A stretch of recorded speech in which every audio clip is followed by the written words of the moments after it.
is a book whose content and structure, including the epigraphs Horowitz invokes from the canon of hip-hop legends, perfectly reflect the thesis at work in its pages.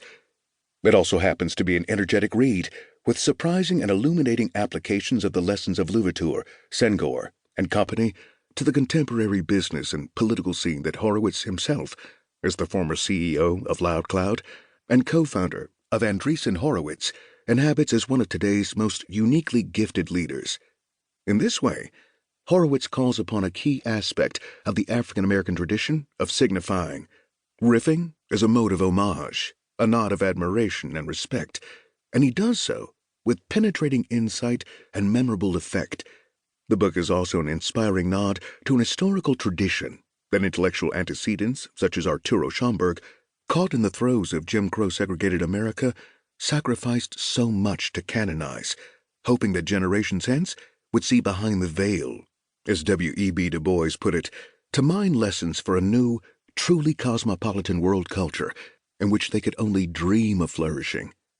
By centering his transformational volume on culture makers whose wisdom is found on the margins, Horowitz gives us an instant classic with the potential to redefine what we do, and thereby who we are. Introduction. What you do is who you are.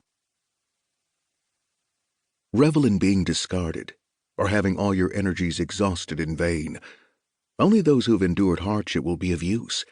Samurai who have never erred before will never have what it takes. Hagakure. When I first founded a company, one called LoudCloud, I sought advice from CEOs and industry leaders. They all told me, pay attention to your culture.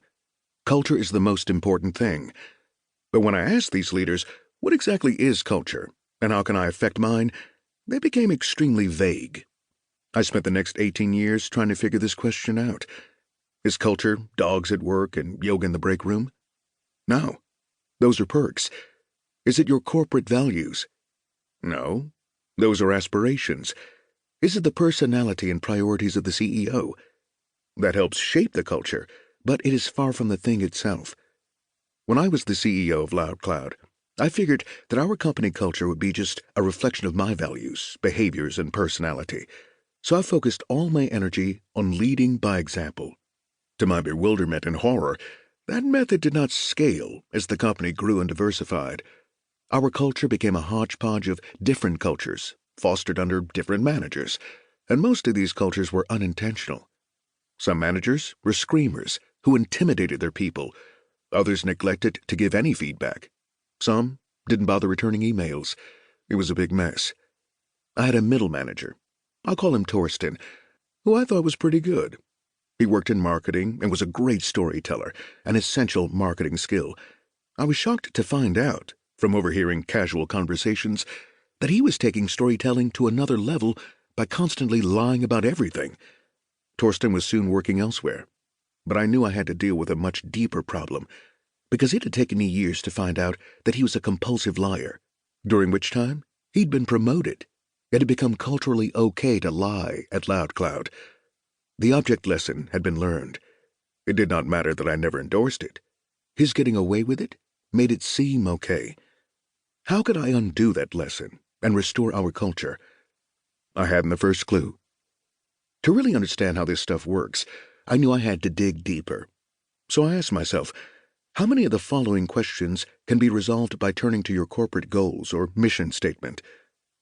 Is that phone call so important I need to return it today, or can it wait till tomorrow? Can I ask for a raise before my annual review? Is the quality of this document good enough, or should I keep working on it? Do I have to be on time for that meeting? Should I stay at the Four Seasons or the Red Roof Inn? When I negotiate this contract, what's more important, the price or the partnership? Should I point out what my peers do wrong or what they do right? Should I go home at 5 p.m. or 8 p.m.? How hard do I need to study the competition? Should we discuss the color of this new product for 5 minutes or 30 hours? If I know something is badly broken in the company, should I say something? Whom should I tell? Is winning more important than ethics? The answer is 0. There aren't any right answers to those questions.